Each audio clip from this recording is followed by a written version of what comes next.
All right, this brief video is going to be on multiplying fractions with whole numbers. So as you can see here, we have 2/3 times 8, right? And so that looks a little bit funky because we're used to seeing something like maybe 3/4 times 5/6 or something like that, right? And so it looks a little bit different when we have 2/3 times 8, and that's okay. So what we're going to do, the first step is we're going to drop down the fraction. So I'm going to drop down my 2/3, drop down my times sign, and then what we're going to do is we're going to change that whole number into a fraction. And so anytime we have a whole number, we just take the whole number over 1. So that 8 is going to become 8 over 1. Okay, so the key here is to recognize that 8 and 8 over 1 are the exact same thing, right? So for example, if you're 11 years old, you're actually 11 over 1. If you're 25 years old, you're 25 over 1. So you can always change a whole number into a fraction. And now, whenever we have a fraction, I like to check to see if I can cross-cancel first. I'm not sure if that's something you've gotten into yet, but you will eventually.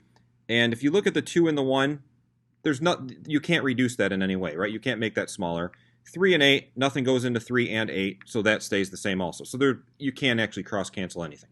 So now that we're multiplying, we can do the top times the top and the bottom times the bottom. So I'm going to put my equal sign here, and I'm going to do the top times the top, or the numerator times the numerator, as the math wizards say. So 2 times 8 is 16.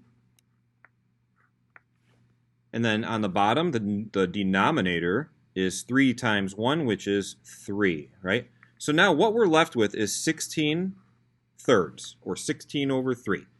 Now, generally we do not want to leave it like that because that is called an improper fraction because the numerator, is higher than the bottom, the denominator. So we don't want to leave it like that. So what we're going to do here is we're going to set up a little division problem, and we're going to find out how many 3's go into 16. So I'm going to set up a division problem, like so. And we're going to just figure this out. So 3 into 16 goes 5 times. 5 times 3 is 15. Subtract, we get 1, right? Now there's 1 left over, right? Now, so when you were in the younger grades, right, the little tykes, that would become a remainder of 1. But we don't want to make that a remainder because we want a fraction. So that 1 is going to shoot up to the top, and it's going to become the numerator of our fraction. And then the denominator is just going to be that outside number, which was already our denominator, 3. Which means the answer is going to be 5 and 1/3.